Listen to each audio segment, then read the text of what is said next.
The National Travel Survey is important because the data that it provides feeds into something called the National Transport Model, and that's Department for Transport's main tool for evaluating all large-scale transport infrastructure projects that they might or might not fund in the future. We collect the data on the National Travel Survey by first interviewing people. We then ask them to complete a diary detailing all the travel that they undertake through 7 days. Because the National Travel Survey has been running since the 1970s, this enables us to understand how things are actually changing over time.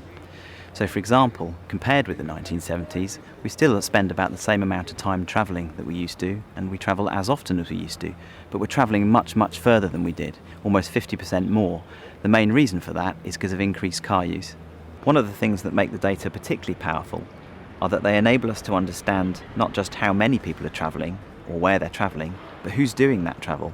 Some examples of some of the things we found on the National Travel Survey are that on average we travel about 7,000 miles every year, but only 200 of those miles are done on foot.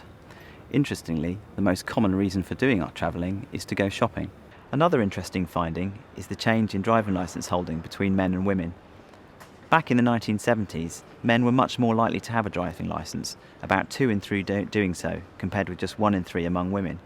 However, the gap has narrowed significantly, such that now more than 2/3 of both men and women hold a driving licence.